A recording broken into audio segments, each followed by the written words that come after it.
Hi there folks, and today we have a very summary video, but unfortunately I'm not looking very summary because it's a rather cold day here in the UK, even though it's July. So I am wearing a jumper, but I am thinking of classic books for summer reading on holiday or on the beach. And while I was sort of planning this video, I was kind of thinking what we tend to normally think of as summer reading or holiday reading or books for the beach. Mostly we tend to think of books that are quite light, maybe a little bit frothy, maybe not too, where you don't have to think too hard, nothing heavy or depressing. And I started to wonder whether it was at all possible, instead of the usual, a lot of books we tend to think of as summer reading tend to lean towards the sort of chick lit end of the spectrum of literature. And I was wondering whether it was at all possible to make a good list of classic novels for holiday reading. So I had a good root around and did some research, and believe it or not, I came up with a really good list of classic novels that I think are perfectly suitable for holiday or beach reading. I would like to see what you think about my choice. I found 10 books that are possibly okay if you don't want anything too heavy, but you want something perhaps fairly erudite to read on the beach instead of something too light. So I've put together a list of books. I have read all of these. I have not got copies of all of them. And unfortunately, at least one of them I know I have somewhere and I cannot find it. But there you go. This is what happens sometimes. So let's get on with it. And by the way, with some of them, because a lot of the books I own are quite old editions that don't have the title on the front, they're hardback editions, I will also give you the cover, maybe from Amazon, of the paperback, so you can look out for it. Now, as usual, I'm going to start out with the earliest published novel. And this one might look a bit chunky for a beach read, but it is fun and fairly light. It's Tom Jones by Henry Fielding. To give it its full title, it was The History of Tom Jones, a Foundling. It was published in 1749. I had to read this novel when I was doing my Open University degree, and I did a whole module on the Enlightenment period, the 18th century, and this was one of our set books, and I really enjoyed it. You know, it takes some getting used to the language because the way novels were written then is very, very different to the way they are today. Like most novels of the period, the narration is in omniscient format, which means you don't see the events of the book happening through the eyes of one of the characters. You see it through the author's eyes, really. And also it has that thing where the author kind of addresses the reader right from the start. So the first line is, "An author ought to consider himself not as a gentleman who gives a private or eleemosynary treat, but rather as one who keeps a public ordinary at which all persons are welcome for their money." And by the way, I had to look up eleemosynary and eleemosynary, yes, and it means relating to or relying on charity. So you see how he addresses the reader at the start of, I think, each chapter. So you need to sort of get into that style of writing. But Basically, Tom Jones is the story of, as the long title suggests, a foundling, an abandoned baby who was found at the beginning of the novel by Squire Allworthy and his sister Bridget, and they bring him up, and it's the story of Tom Jones and his life. And there is quite a lot of satire. There's a lot of satire about illegitimacy, prostitution, loose living, because Tom Jones himself, although he's kind-hearted and basically honest, but he does get into a lot of trouble, especially with the ladies. Basically, it starts from there. It's a little bit of a romp through 18th century England, you might say, but he does have a lot to say about society, about hypocrisy. If you wanted something quite fun, with 18th century style writing, and will take you through a good week or two of your holiday, then that might be a good place to go. My next book, I know I have it somewhere. I have been searching high and low and I cannot find it. It's Candied by Voltaire. It's another book that was one of the set books when I did my Open University course and the module on the Age of Enlightenment. It was published in 1759. Obviously, it's French.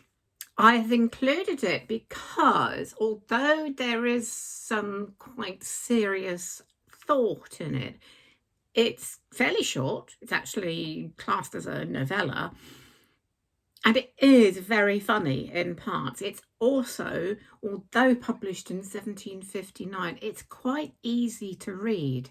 It's very much a satirical novel. At the time he wrote it, there was a popular kind of philosophy at the time in France by a philosopher called Leibniz, where it was believed that we are living in the best possible world and everything is for the best.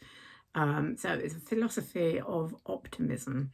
And Voltaire was strongly against this particular philosophy. And the whole book is very much a satire on this, where Candied is indoctrinated with this philosophy by Professor Pangloss. And it describes how he is sort of slowly disillusioned by this and goes through various adventures. But it's also set against a backdrop of really terrible disasters such as the Lisbon earthquake, etc. So Voltaire is saying, if we're living in the best of possible worlds, why are things not better? So it's got a kind of serious message, but it's also very funny and amusing to read. So that's why I've included it. And as I say, it's quite short. So there you are. Those are your two 18th century novels. Oh, I have a little dog here. Come on. Hey, there she is. I gave her a haircut at the weekend, so she's looking a little bit smarter than usual. Hey, there's all your fans out there, Tilly. He doesn't care. There we are. Warm dog on lap. Coming right up into the middle of the 19th century now, my next book is... Where are you going? Okay. Is that more comfortable? Yeah. My next book is Cranford by Elizabeth Gaskell. And this is my copy. I'm rather fond of this. I love this little decoration around the edges here. First published in 1853, but before that it was actually serialised in Household Words, which was the magazine edited by Charles Dickens. And it was actually Charles Dickens that encouraged Elizabeth Gaskell to write more chapters. and then have it published as a book. So it's a nice little bit of link to Charles Dickens there. Cranford is basically, it's not so much a novel as a collection of little stories about a small town and its people. And funnily enough, most of the people seem to be women, spinsters, widows, who seem mainly to be the householders of this town. Of course, there are men in it, but the most important characters are the women. And the two main characters are Miss Mattie and Miss Deborah, who are two middle-aged spinsters. And it's lovely, it's charming, it's amusing, it's about friendship and community. And it's just a lovely, I think, very light read for 19th century novels. And particularly Mrs. Gaskell wrote books that are a little bit more hard-hitting, such as North and South. So that is a much lighter book of hers. There was a very good television series a few years ago with some of our best English actresses in it, such as Judi Dench and Celia Imrie, etc., etc. So if you've never seen that, then that is certainly worth looking up if you can find it. So yeah, Cranford, Elizabeth Gaskell.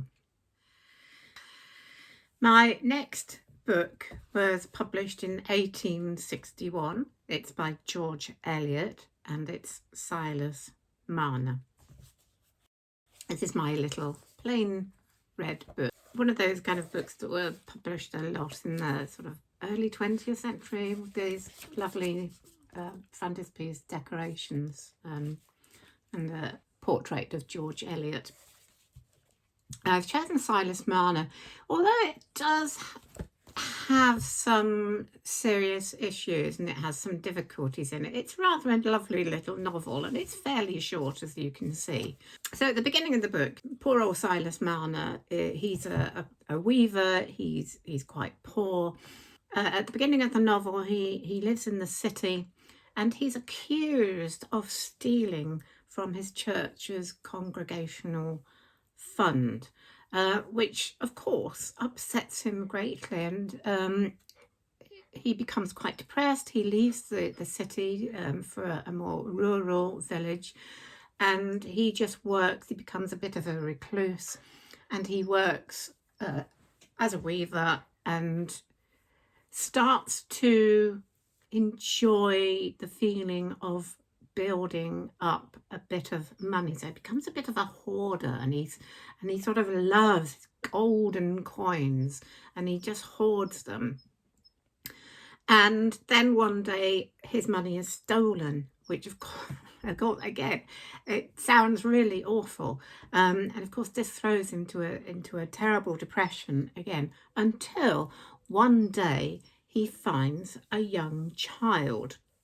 And there's this wonderful passage where he sees her golden hair is like the golden coins that he had been hoarding, and he kind of realizes that his gold has kind of symbolically been returned to him in the form of this young child who he chooses to adopt with the help of a neighbour too, and she grows up to be a lovely young woman. And it's just there are ups and downs, but it's just rather a lovely little novel by George Eliot. If you don't want to sort of read anything too lengthy, such as Middlemarch was a much longer novel, obviously. So if you want a fairly short classic for the beach, then I would definitely recommend something like Silas Mana. Although it has some difficulties at the beginning, does end up being a fairly feel-good novel. Now, my next novel is an American classic, and I am sure you'll agree that this would be a great read for the beach or the holidays. and it's Little Women. This is a very old copy that I have. It belonged to my mother when she was a child. It's actually got her name. You can't see it, but you've actually got her name written in pencil on the back. And so it's probably sort of 1920s edition with these illustrations, but originally published in 1868. And of course, if you don't already know, it's the story of 4 sisters and their mother and their lives while their father is away chaplain in the in the Civil War. And it's about it's lovely, the 4 different characters, the 4 sisters are so well drawn out, and they're each very different, with Jo, the tomboy, the rather delicate and sensitive and musical Beth, Meg, the oldest one, and lovely, beautiful and kind, and Amy, the rather precocious youngest child. And it's such a lovely coming of age story about these little women growing into womanhood and their difficulties, just the little problems of everyday life in a household where they did not have much money. And it's just an utterly charming read. Of course, it's been adapted several times in films and television series. I think possibly one of my favourite films is the one with my favourite Hollywood actress of all time, and that's Katharine Hepburn as Jo. But there have been quite a lot of very good adaptations and fairly recent ones too. So if you've never read Little Women, you really, really must. So there we go. That's a good one. I wouldn't take this copy on the beach. It's far too precious, but yeah, I think that's a good one for the holidays. My next novel is Under the Greenwood Tree by Thomas Hardy. Published in 1872, and again my copy is one of these very common little red covered ones with the decorative frontispiece and the portrait of the author. I've chosen Under the Greenwood Tree. It's probably Thomas Hardy's lightest novel, and it's fairly short. So definitely this one for holiday reading rather than something like Jude the Obscure.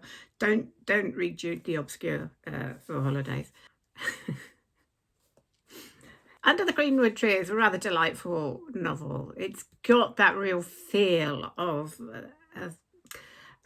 English country, rural life in the 19th century, a life that Thomas Hardy, I think, saw was soon disappearing. But basically the plot it's about a group of musicians that come to a village, and some of the main characters are Fancy, the schoolmistress of the village. One of the musicians is Dick Dewey, and one of the other main characters is the new vicar, Mr. Maybold. And basically there is a kind of love triangle. Fancy has many suitors and she secretly gets engaged to Dick, but then is tempted by the more affluent life with Maybold. And so there is this big kind of decision she has to make, whether to go with her more honest feelings for Dick, or whether to be tempted by a more comfortable life with the local vicar. And I won't say any more, but it all ends very happily and merrily, and it's just, I think it's just a lovely, it has a lovely feel, as I say, for that long ago very rural life, and Thomas Hardy's very wonderful way of describing the countryside and the greenery. So I think that's a lovely one for summer holidays, etc. There you go, Under the Greenwood Tree. It was his second novel and the first of his Wessex books, by the way. So there you go, Thomas Hardy, Under the Greenwood Tree. Now, my last 19th century novel is absolutely lovely. It's one of my favourite books I've ever read. Believe it or not, I don't actually have a copy, so I think I must have borrowed it at some point. And it is Three Men in a Boat by Jerome K. Jerome. I absolutely love this novel. Published in 1889. It's about three men who all decided that they need a holiday, and they decide to go on a boating trip along the Thames River. Jerome K. Jerome actually based the characters. One of them is actually based on himself, and the others, George and Harris. And there is one other character, possibly my favourite character in the book, is Montmorency, the dog. And it's basically about the extremely funny adventures and incidents that happen as they travel along the Thames in their boat. It's just absolutely delightful, and I remember just enjoying reading it so much. There are just some lovely little incidents. It has that sort of dry humour. There's one quote here I found where they are they're camping on their trip, and they're trying to make a stew, something to eat, by mixing up some of the leftovers in their hamper. I forget the other ingredients, but I know nothing was wasted. And I remember that towards the end, Montmorency, who had evinced great interest in the proceedings throughout, strolled away with an earnest and thoughtful air, reappearing a few minutes afterwards with a dead water rat in his mouth, which he evidently wished to present as his contribution to the dinner. Whether in a sarcastic spirit or with a genuine desire to assist, I cannot say. That is the kind of tone of the book throughout, and it's a delightful read. And obviously it's a holiday read. They are on holiday, so I think that's absolutely apt for a really good holiday read. By the way, with Three Men in a Boat, if you're looking out for a film or televised versions, the 1956 film with David Tomlinson and Jimmy Edwards, not great. It's not enough of the wit and too much slapstick. I think probably the best adaptation is the television series adapted by Thomas Stoppard. It was 1973 with Michael Palin and Tim Curry. And Stephen Moore, I think, is probably one of the best adaptations. So there we go. That's Three Men in a Boat. Another of the books that I don't actually own, but I remember reading a very long time ago. I mean, I was probably in my early teens, to be honest. Probably a book that is aimed at that kind of age group, but may be worth reading again now. I'm not absolutely sure, but I thought I would mention it all the same because I remember really loving it. And it's called Daddy Longlegs by Jean Webster. It's about a young orphan who grows up in an orphanage and then discovers that one of the orphanage's trustees has decided to become her benefactor and pay for her to go to college. And the book is in epistolary form, so it's all written in letters to and from her benefactor, and she has only glimpsed this person in the distance, and she noticed that he was very tall with long legs, so she nicknames him Daddy Longlegs, and it's all about her letters to him. It's a coming of age novel, really, and she describes all her life at college, and it basically, we see her sort of grow up and her personal experiences, her educational experiences. She does eventually find out who the benefactor is, and that's kind of one of the twists of the novel. I won't go any more than that, but I remember absolutely loving it. Probably reading it around the age of 12 or 13. So whether or not I would love it so much now, I don't know. Be interested to know your comments if you've read it or if you read it as an adult. But I thought I would mention this. It is a classic. It's one I remember absolutely loving, and it's just a rather delightful novel, I think, that would make a lovely beach read. There they are, Daddy Longlegs by Jean Webster, published in 1912. And a third book that I do not have a copy of, unfortunately, but I remember absolutely loving when I read, maybe even funnier than Three Men in a Boat. And it is Cold Comfort Farm by Stella Gibbons, published in 1932. Again, it's another story about an orphan. She's 19, and she decides at this age to go and stay with some relatives of her who live in a very isolated farm called Cold Comfort Farm in a fictional village called Howling in Sussex. There are some wonderful names. She encounters all these characters, these relatives of hers, who each have their own sort of set of problems and flawed characteristics. There's some great names: Aunt Ada Doom, the Starcadders, etc. And the main character just sets about trying to sort out all their problems with basic common sense. It's hilarious. In fact, I believe the Sunday Times actually said very probably the funniest book ever written. It's a bit of a parody on melodrama. There's a lot of sort of unspoken secrets and dramas in the family. One of my favourite quotes, sort of phrases from it, as one of the relatives was frightened by something nasty in the woodshed.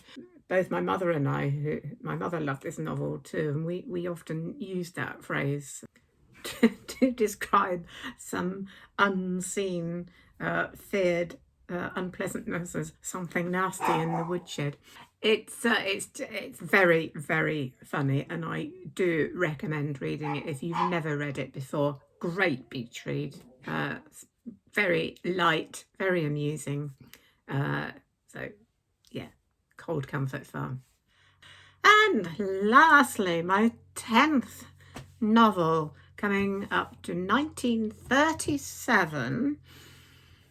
It's a children's classic, but well worth the read. And of course, it was a children's classic that turned into something much more serious and a much lengthier later book. And I'm talking about The Hobbit by J.R.R. Tolkien.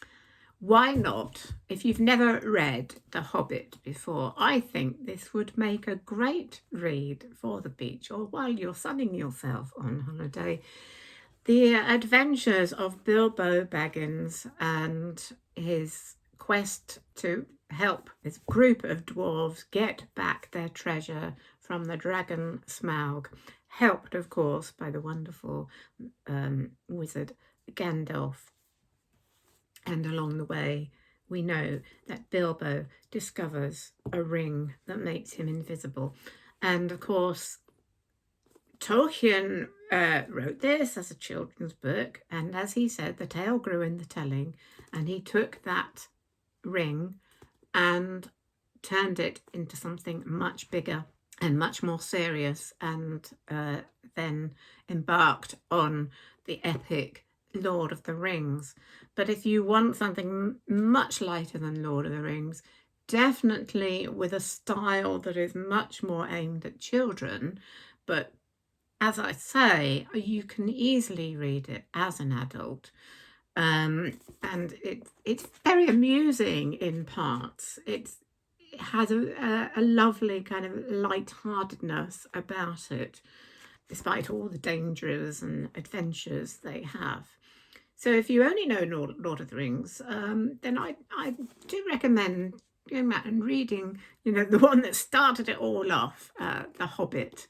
It's great fun, lots of adventure, great for holiday reading. I think I'm going to end up with some honourable mentions, and I'm mentioning these because they are fairly light classics, but I've mentioned them fairly recently in other videos, so I didn't want to sort of be repeating myself. But I thought of 3 that could equally be good beach reads. One is Robinson Crusoe, of course. So if you're lying on a beach somewhere, it'd be quite pleasant to read about a shipwrecked mariner, really. And the other one is A Room with a View by Ian Forster. Again, another sort of real holiday summery feel. And of course, I suppose any of the Jane Austen novels, and I did a big video on Jane Austen recently, and you might like to see that. It should be coming up here. If you want to see my video about Jane Austen, any Jane Austen, Emma, Pride and Prejudice, Persuasion, could all be good holiday reads. That was it. That was a bit of a marathon. I'm going to go and lie down now. But I hope you've enjoyed that list, and I hope you found something there that you want to take on holiday with you. And I do hope that wherever you're going this summer, you have a lovely, lovely time. I will see you again very soon. Bye for now.